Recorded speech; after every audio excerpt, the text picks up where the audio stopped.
Hey everyone, welcome to another episode of Fencing Flops. This week we're going to be taking a look at the Star Trek fencing scene from the episode Borg. A little note, I've never really been a fan of this show, I never really watched it, so I may mess up some of the pronunciations of the two characters. But let's take a look.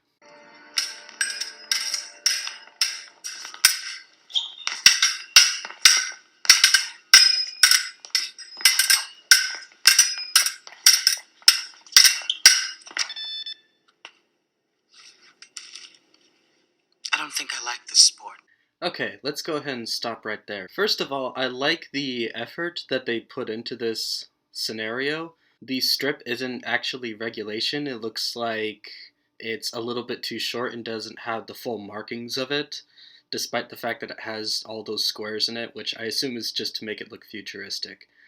But the fact that they weren't using a regulation strip from just a club that they might have been filming in, they actually got somewhat close. It's not totally accurate, but it's an easy thing to look up online and just, figure out what the regulation is. But they didn't do that and still put in the effort to sort of draw this whole thing out. I don't want to harp on them too much for not having a good strip drawn out, but, it would have been easy to make it regulation. The next thing that I want to bring up, and I'm bringing up the smaller stuff first, is their fencing uniform. So it looks like everything from the torso up is technically correct. The main mistake that they made here, which is kind of a common one, is dressing their fencers up all in white because that's what they've seen on TV and stuff like that. The thing is, fencers do traditionally dress in all white. There were a couple of historic reasons for this, and eventually it just kind of became a rule. Although technically is not a rule anymore.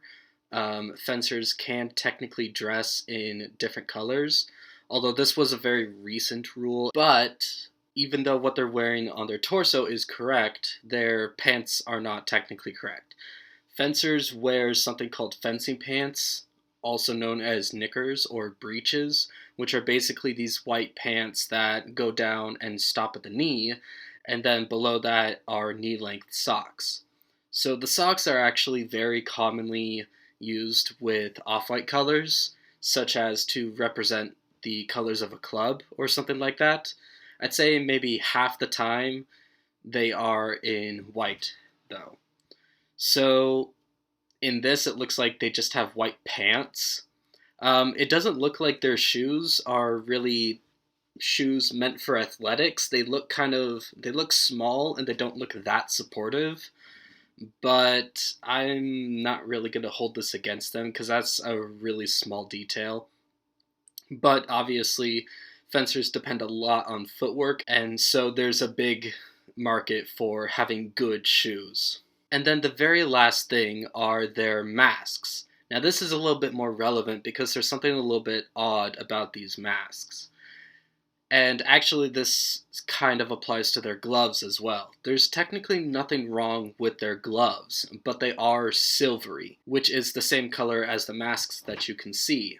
Now, most foilists and epeists have masks that are painted black just to prevent rust and stuff like that. Only saber fencers have silver masks. This is because it's not painted silver, it's just raw material, because the material needs to be conductive, because the head is valid target area. Foil, the head is not valid target area, so there's no reason to have it be conductive. But in this case, they have that. However, since that trait is also shared with their gloves, I actually think they chose to go with the conductive glove and mask because it looks a little bit more space-agey, and one of the common aesthetics for that is chrome. So I think that's why they chose to go with it. It was just because they thought it might fit the unique situation of fencing on a spaceship better.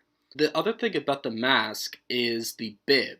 Fencer masks have a piece of cloth sewn onto it called the bib, which is this thick piece of cloth that is meant to protect the neck and is sewn directly onto the bottom of the mask. And it doesn't look like their masks really have that. It looks like older masks. There is technically a bib, but it's very small and not that thick. The modern mask has a much bigger and a much thicker bib simply because, at some point in time, there were enough bruises in that area just underneath the mask that people started thinking maybe we should reinforce this. So typically, the only masks that you see with bibs like that are actually very old masks that are only around because people keep them as trophies or antiques or stuff like that. I don't know exactly when the modern bibs started being used more and more often, but I know that it was long ago enough that you never see even classical or very old fencers use them. It's not technically accurate, but it's a small thing. Onto the fencing. They're following the same pattern that I've seen in a lot of TV shows and movies, where it looks like the actors were given very basic lessons and told, roughly what to do, and then just sort of set loose against each other after very little practice. They technically have a lot of the right moves down, but first of all, they're very rigid, and it looks like they're not really familiar with the actual techniques at all, which is difficult to blame them on. It takes a couple years before you really start developing that sort of fluidity that a lot of, you know, I was about to say professional fencers, there are no professional fencers, but, very experienced fencers have. So I can't really blame them on that. But yeah, they have a rough sort of back and forth, and everything is technically correct. It's just none of it is executed very well. There was one part that you might think was not executed properly because it did look rather unusual. It was right here. Captain Picard does one or two blade work actions while keeping his foot in the air. His foot being in the air is because he is in the middle of an attack, but he is extending the lunge so that he can perform multiple actions during it. This looks unusual, and it is rather uncommon, but it has happened. I've actually fenced people who did this. And if they knew what they were doing, it was pretty annoying. The reason it's uncommon, though, is because once someone is, no longer surprised by it, then it's actually a fairly easy thing to sort of, take advantage of and make it work against the person doing it. So that strategy is not too common, but it is technically valid. So let's keep going. Last week when you scored 2 touches, you liked it well enough. Today, you were dropping your foil. You kept letting me inside. Oh, but if I lift up, you lunge right underneath. Let's face it, you're much better at this than I am. So, let's go ahead and dissect that. First of all, I want to point out there's further evidence to claim the theory that they specifically chose conductive materials, or even made them conductive, because it sort of matched the aesthetic. One is that character's hairnet is very silvery, and that towel right there, one side of it is very silvery, probably not very good for, absorbing sweat. But it looks like that because it's on a spaceship. So there's that. The first thing that I want to bring up is the whole scoring 2 touches thing. This kind of goes along with what I've seen in other TV shows and even some comics about fencing, where it just seems like it's a little bit difficult to explain, but it sounds like the assumption about fencing is if you are better than someone, you are 100% better than them, and there's no way for you to score even a single touch. The reality is it's not that rigid. A lot of media that portrays fencing tends to portray it as, if someone is considered to be skilled, then that skill becomes infallible. That is 100% not true. everyone fencing is human, and so we make mistakes. Maybe there's something that we were practicing last week that we, got it to the point where we're confident in it, and then the next week we do the exact same thing, and even though we nailed it last time, it just kind of fails. That happens all the time. So being, over the moon that you scored 2 touches against someone much better than you, unless it's in a very short bout, like a pool bout, which is first to 5 touches, it's typically not something that you will get really excited over. So it seems like a small thing to sort of latch onto, but it was an odd number to sort of bring up. I think if they said 4 or 5 touches, that would have been more accurate. And then the other thing is his mention of dropping the foil. What's funny is when I first watched this, because this is actually my second recording, the audio from my first one came out absolutely awful, is that I actually thought that he meant before she was dropping her weapon like it was leaving her hand. But when I listened to it again, I realized it actually made sense. What he meant, which I should have realized the first time, I call myself a fencer, is going from a high line where you have your blade up like this to a low line where you have it, lower. You're still protecting the torso, which is the target you're aiming for in foil, which is what they're doing, but it's just on a lower line. The thing is, this sort of frustration coming from this character, I'm sorry I don't remember her name, is pretty realistic, actually. I've been in plenty of bouts, and I've known a lot of other people who have been in the same situation, where it seems like no matter what you do, no matter what line you cover, or what you try to take advantage of, your opponent always has a way around it. So, judging for this conversation, what happens is whenever she's in a standard on guard and she's protecting her high lines, her opponent is good enough to go under them. He's good enough with low line attacks that he can rely on them. And so she switches to low line defense. And as a result, her opponent reacts by attacking the high line. And he's good enough at both to basically take advantage of it no matter where she switches. And that's kind of a fact of fencing. It doesn't matter how good you are or how fast you are, you can only cover so much area with your blade.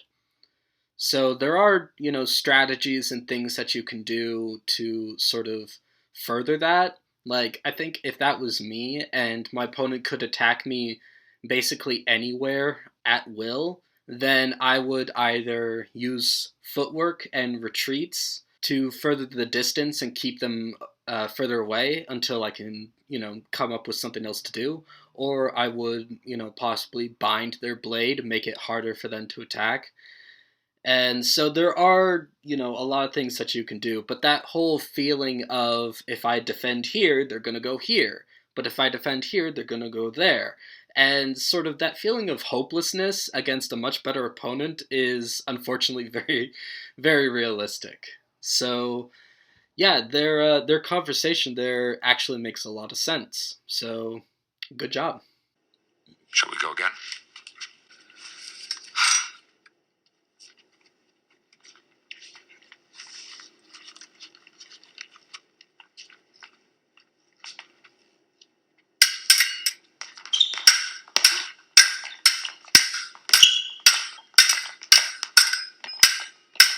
So I just want to stop right there to sort of dissect a few more things.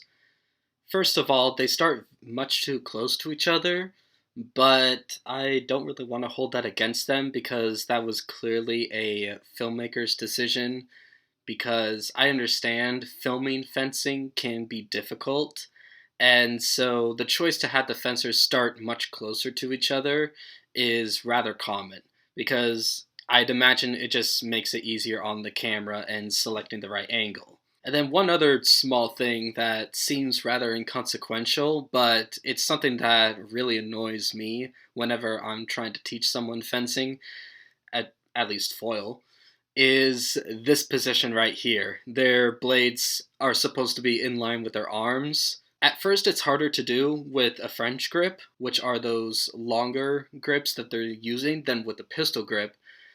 But I can already tell it looks like their French grip is on the outside of this part of your palm.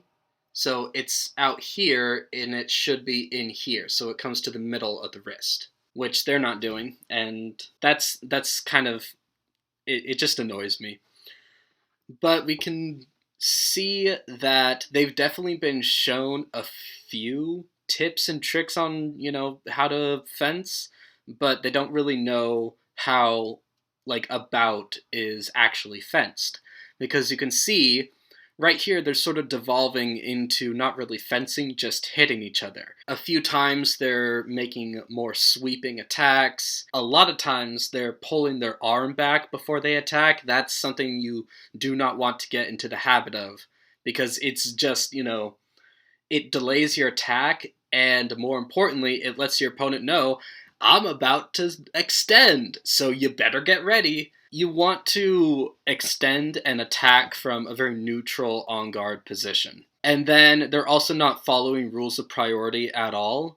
They're, one person is attacking 3 times in a row, and then the other person attacks 3 times in a row. And it's just, continuing the attack is something called a remise, and so, it exists. It is possible to still try to attack even after you've either fallen short or been parried, but it doesn't happen too often, and it definitely doesn't happen either at this speed or this many times in a row before just switching to the other person. They've been shown some moves and some forms, but it's pretty clear they don't know how to fence. You all right? You felt sorry for me. Look what it got you. I don't like that. I really don't like this trope that is all too common about disarming your opponent or faking an injury in order to get the drop on your opponent, and in this case, both of them. First of all, you can't fence if you don't have a weapon in your hand. That means that you can't drop your blade, and it also means that you definitely cannot take it from your opponent. Like, let's say this was a real sword fight with sharpened swords, and they're actually trying to hurt each other. If you're in a position to disarm your opponent, 9 times out of 10, you're also in a position by default to just stab your opponent.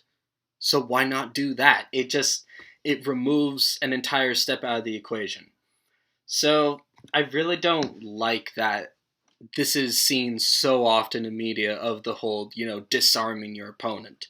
If that actually happened, and it was clear that you meant to do that, even in practice, you would get told you can't do that anymore. Imagine if you were fencing and there's someone in your class who was known for always trying to take their opponent's blade out of their hands. Don't you think you probably wouldn't like that person, along with everyone else in the class? It's something I see all too often, and it really annoys me. But it's not nearly as bad as what she did right before that.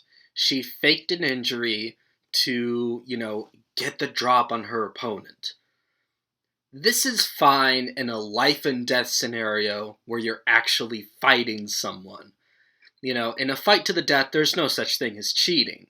But this isn't a fight to the death. This is supposed to be, this is fencing. They may not be in a tournament, so, there might be some rules that they can fudge, but not, certainly not to this degree. And I really hate it. This faking an injury is a cardable offense, and it's something that is taken very seriously. It's, actually, I have the list of offenses right here. So even if I didn't have this memorized, I can, give you the exact wording. So right here, let's see, where is it? Right.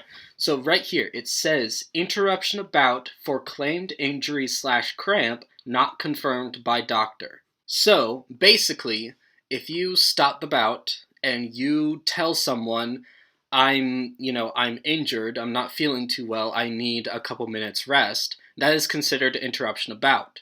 Now, there are valid reasons to stop a bout. If you are actually injured, they're not going to push you, but it needs to be confirmed. If it is basically determined to be a false injury, which it certainly was in this case, like she basically admitted to it, the first, second, and third offenses are all red cards. Every red card is a touch for your opponent. The interruption of bout for a claimed injury that is not confirmed is part of the second group. The second group of offenses is bad enough that there is no warning. If you commit any of these second group offenses, it is an immediate red card. There's no, in the first group of offenses, all the smaller stuff, if you do it once, you get a yellow card, which is an official warning. And then if you start doing it over and over again, then you start getting red cards. But the second group of offenses, which is what we're talking about, the very first offense is a red card. And the thing was, it wasn't even as bad as that. Like, this interruption of bout penalty is mainly for if a fencer claims an injury because they want more time. They might be feeling tired, or they're trying to throw off their opponent. If their opponent has a lot of momentum, they could be trying to get more time in order to basically, in one way or another, throw the bout to their favor. So the fact that she used an injury to then keep fencing when her opponent dropped his guard, it could be, let's take a look at some of the other offenses on here. It could be in the third group of offenses. Dishonest fencing is one of them, which first offense is a red card, second offense is a black card. It could be classified as anti-sporting behavior. First offense is a warning, but the second offense is a black card. But the thing is, no matter how you look at it, it's definitely not honest. And it could be, interpreted several ways. So I really hate whenever this is shown in any portrayal of fencing. It just shows us as being, very sneaky, conniving people who would do anything to win against their opponent, even if it meant, purposefully poisoning my opponent right before a tournament or something. That obviously doesn't happen, but if we're portrayed that way often enough, then people will get the wrong idea. So that's probably the biggest issue I have with this. They were doing okay in terms of accuracy and that little technical breakdown that they had on the bench before, but then this came up and they plummeted. All things considered, I say I would give the scene a 5 out of 10. And I would also beg anyone watching this who hasn't fenced, who might consider it, we do not do that. We do not fake injuries specifically to then turn around and stab our opponent in the back. Whether literally or metaphorically, it never happens. So yeah, don't use this as too much of a reference. But that was my basic breakdown of this. I hope you enjoyed it, and I'll see you next week. Bye.